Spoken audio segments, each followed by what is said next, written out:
When you're in Canada, you're kind of spoiled for choice when it comes to which crisis you have to cover. And fortunately for me, there is a ton that I can talk about. But today, I'm going to be talking about one that's probably one of the darker topics, and that's homelessness in Canada. I experienced a lot of it personally, not me being homeless personally, but from living in Toronto for almost my entire life. I saw it go from like rare occurrences to, especially during the pandemic, just exploding in homelessness. Even before the pandemic, there was quite a lot of homelessness, but there'd be entire parks filled with just tents and homeless people. And a lot of it is, it's not just people who are, down on their luck or anything like that.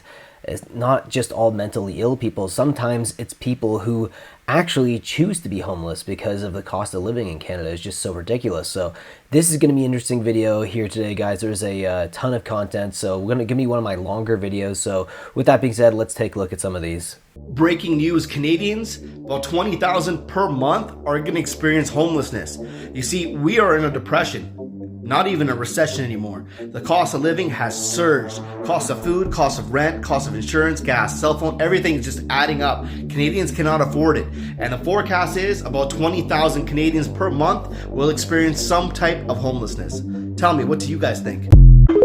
Per month. Yeah, and honestly, when it comes to cost of living and what is going to qualify you to get even an apartment, like a basic basement apartment, you're going to need to make, I would say, more than minimum wage even. Like if you are making minimum wage, you're going to have to work overtime, or you're going to have to really pinch your pennies and then just hope you have a good landlord that's not just going to kick you out. And that is something that's also been happening a lot in Toronto and in other places like Vancouver. This guy that goes around Toronto and interviews homeless people, he's like, what got you here? And this girl was so like articulate, and she was like, yeah, like I lost my apartment because I lost my job, and now like, we camp around in tents, but she just seemed like a normal human. And it broke my heart because I understand a lot of homelessness is mental health, which obviously still very much breaks my heart. But it's like your average citizen that was just very much working a normal job, had her own apartment, and just simply is homeless because of the fact that our economy doesn't allow her to be able to afford anything if she's a single girl. Oh yeah, exactly like I was saying. This economy doesn't afford you to own anything, especially when it comes to Toronto and the bigger cities. And unfortunately, Canada, as much as it's a big country, it doesn't have a lot of cities for people to choose, right, where to live. And then if you want to, get anywhere that has anything affordable, you're going to have to move to a whole other province, because places like BC and Ontario, there's pretty much next to nothing that's affordable anymore. You literally can move all the way north in Ontario, and places like Thunder Bay and stuff, and they're still expensive now. Before, those used to be really cheap options for people to move to, but it's just crazy the amount of young people that are experiencing homelessness, especially in Toronto. Ryan, what we got? Got a little tiny home here. So it is 4 feet by 7 feet, so it's 28 square feet total. I want to show you around a few things. Take a peek. Okay, I'm gonna sit right here in the corner, okay, Ryan? Okay. Mind you, I'm about 6'2". I'm 6'1". I fit in here, I got a lot of space. Yep. So inside here you got your ventilation. This is really important for the winter time, for the summertime. You can keep out your heat and you can cook. Right here, you got a desk. That's the way you can eat, do your artwork, do whatever you gotta do. Down below the desk, you got some more storage. Right there, that's where I keep the bedding for the unit. You got a microwave up here. You got some running water right here. And just to make sure you're safe when you're cooking, you got a smoke detector, carbon monoxide detector here, because you got to be safe, right? That's 100%. And if you happen to have, your cooking gets a bit too spicy, you got yourself a fire extinguisher. Below the sink here, you got a 20-liter water tank. Up here, this is where you store all your kitchen stuff. I got a propane burner behind me. And then Where do we sleep, Ryan? When you're ready to go to bed, I grab this back cushion, I put it down, I move it over. Damn. Yep. And the same thing for this one, right? This cushion as well slots down. Oh my Now, god. this is bigger than a single, but smaller than a double. So it's actually quite spacious. I'm 6 foot tall, I got no problem here. Damn, Ryan, thank you so much. And where can people find you? They can find me at my website, tinytinyhomes.ca. They can find me on Instagram at tinytinyhomestoronto, or they can find me on TikTok, tinytinyhomes. You're the man. Appreciate you. You're doing Thanks God's very much. work. Blessings, brother. I was waiting for him to say Toronto or something like that. As soon as he mentioned Toronto at the end, I was like, yeah, that seems like it would be something someone would invent for people in Toronto who are experiencing homelessness, because there's a lot of it in Toronto. But I don't even think Toronto is the big. I think Vancouver might even have more homelessness. But I have not been to Vancouver since I was a little kid, and when I was a little kid, there was not a lot of homelessness there. And it's crazy that people are going to these lengths, and God bless people like that who are trying to solve this. But at the end of the day, this is not going to solve it. There's bigger issues, and there's bigger reasons as to why so many people are homeless. But it's just a lot of young people being homeless is one of the saddest things about this, really. And honestly, what he built was probably better than half of the basement apartments in Toronto anyways, for about, like $1,800 a month? And even that is considered cheap nowadays for a basement apartment, $1,800 a month. That's crazy to me even to say that, but that's actually true. Anyways, let's watch another one of these. I came here originally just myself with just a shopping cart and a tarp that I had found in the garbage bin. Then I found a tent in the garbage bin as well. I had really lost my way of my path, I guess, and I'm now here with a few friends and my street family. We don't choose to live in tents. The government forces us to. Because how else are we going to shelter ourselves from the natural elements of nature? I haven't met with the organizers of the the original camp. Who I have met with are some of the outreach workers that are out there visiting with the folks. As you know, housing and health and mental health, addictions, social services, CIS, all of that belongs with the provincial government. And so working really hard to provide a level of dignity and relationship. She needs to come down from that pretty little office of hers and come and communicate with us. Come and get to know her people, as she calls us. And by the way, this is in Regina, Saskatchewan. Saskatchewan in the wintertime gets so cold that it's comparable to the surface of Mars. And a country that has places that experience weather like that is experiencing one of the biggest homelessness crises in the entire world. So think about that for a second. Southern Ontario, Canada. I'm in Brantford, Ontario. Going into this park because I've heard the homeless are encamped here. And that gentleman there is homeless. I asked him if there were people encamped here, and he got pretty snarky with me. I said, hey, okay, I didn't ask to talk to you or anything. Anyways, my point is, the homeless issue here in Canada is, it's reaching crisis proportions. Housing costs under the regime of Trudeau over the last 8 years have doubled. That's whether you're an owner or a renter. Wages, of course, haven't doubled. The situation is exacerbated, of course, by inflation, which our government tells us is 2.8%. But their math, to come to that figure, they remove, wait for it, the cost of housing, the cost of food, and the cost of fuel. So, here in Brantford, the situation seems to be they just come in and displace them. And there's 2 or 3 locations where they bounce back and forth. Now, Trudeau was just in Hamilton, which is a city just next door to Brantford here, so to speak. I think 2-3 days ago, where when questioned about the homeless issue, he said, well, that's a provincial and a municipal problem. Although we, meaning his government, I guess, have always and will always be there in support.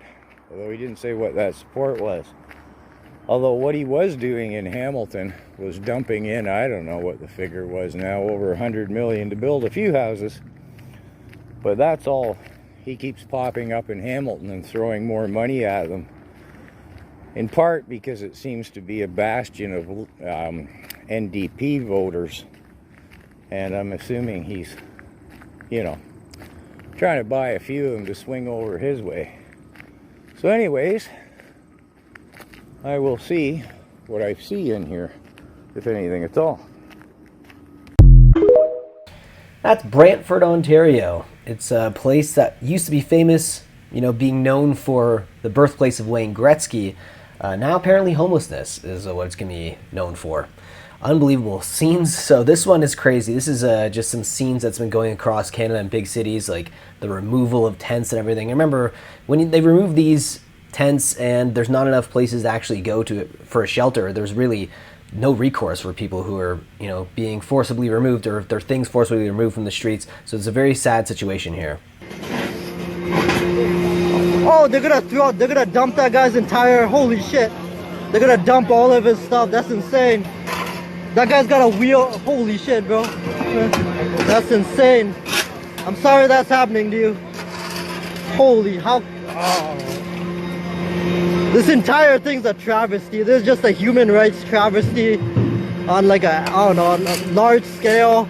Human rights violations happening here. They just threw his stuff. They're gonna throw his stuff in the trash. Yeah, and that's happening all across places like Vancouver and BC, and you're going to see other things as well that's going to be in Vancouver and BC, like this. This is actually right near a place that I used to work in Toronto. I think this is Queen's Park. So yeah, I would see a lot of this, especially during the pandemic. If I was ever going to work or anything like that, I would see this all the time. This is at night too. Just unbelievable, the amount of homelessness here. Just insane. Yeah, and I believe that's Queen's Park. Maybe it's not. I don't know. It's hard to tell. I believe it's Toronto, though. But seeing the side of this building, yeah, it could be. It's been a while since I've been back to Toronto in this area. But just look at all the garbage and stuff left behind, too. Jeez, this is just unbelievable. Yeah. Just really sad scenes all across Canada right now, especially when you see young homeless people, especially young homeless people, like you're going to see right here.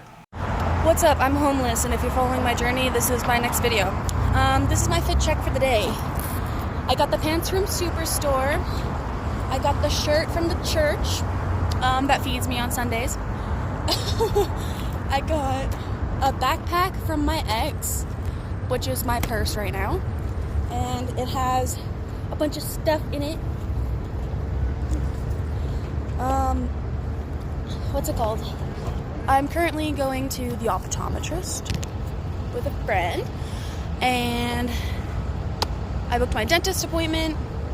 Today is a productive day, so I decided to leave my big backpack at the shelter in my locker and just walk around with my purse so I can feel confident that I don't look homeless, so people won't believe in random stigma and stereotypes. I feel like a normal person. I feel confident. I did my makeup today. I don't do that all the time because makeup is expensive, but I feel cute. That is crazy. Like, if you saw her on the street, you wouldn't even, just like she said, you wouldn't even think she was homeless at all. And there's definitely some stigma there as well. So you don't want to look homeless if you're trying to find a place to live, or if you're trying to find a job. But I just couldn't believe that she's younger than me, much younger than me. She's probably in her early 20s based on the looks. Just crazy to see people that young being homeless. Like, there's no place, there's no friends or family that will take them in. And even if that's the case, to save up for down payment or just get a job that can pay rent is also very difficult. And this is the scenes right here. This is crazy. This is in Winnipeg, which is a very cold city as well. One of the coldest cities in all of Canada. It might even be the coldest city. So look at this entire street. There's homelessness. And this is a city that used to experience next to no homelessness at all. And you just see tons of it on the street right here. A lot of boarded up buildings as well, probably due to crime.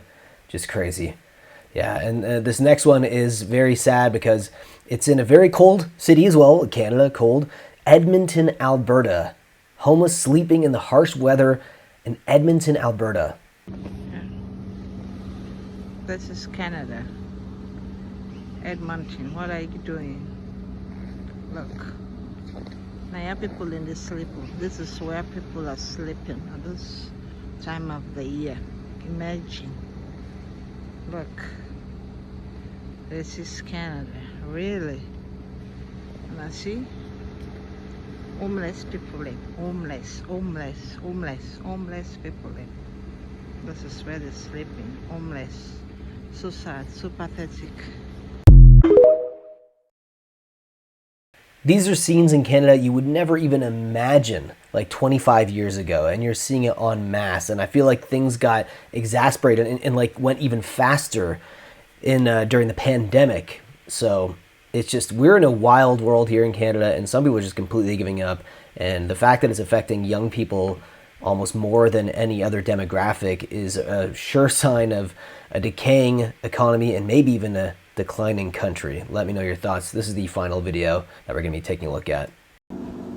There's a little path by the river in my town that we go for a walk on basically every single day, as long as it's not raining. A few weeks ago, I noticed that somebody had pitched a tent down by the river and appeared to be living there. And now it's been about 3 weeks since I saw the first tent, and now there are lots of tents. There's also an increasing number of people who appear to be on drugs. Yesterday, I actually had to call an ambulance for somebody who definitely was not okay.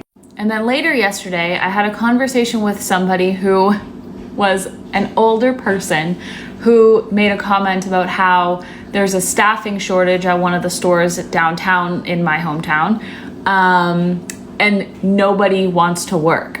But if they're paying minimum wage or maybe even slightly above it, why would somebody work there?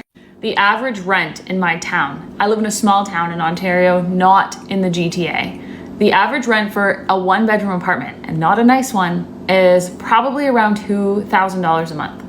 So if you go by the age-old belief that your rent should only take up 1/3 of your income, or your housing expenses should only take up 1/3 of your income, that would mean you'd have to earn $6,000 a month in order to be able to afford a shitty 1-bedroom apartment. And if you do the math on that, that's $72,000 a year, or $35 an hour if you work 40 hours a week. So it's not that nobody wants to work, it's what's the incentive? Also, that belief that your housing cost should only be 1/3 of your income was also created in a time when income taxes were a lot less, groceries were a lot less, gas was a lot less. So I'm not even sure that math checks out anymore with how much we pay in taxes in Canada. I cannot believe how we are watching our country crumble before our eyes, and we're all just like, oh well. If my options were live in a scary apartment building for $2,000 a month or live in a tent by the river out in nature, I actually don't know which I'd pick. I'm happy I'm not choosing between those options, but more and more people are, and it's like so scary. Yeah, that is actually insane to actually think about. Think about that for a second. $2,000 a month. That's $72,000 a year, and that's a crappy 1-bedroom apartment. $72,000 just like 8 years ago is considered really good salary. Now, probably not that good, but not horrible salary.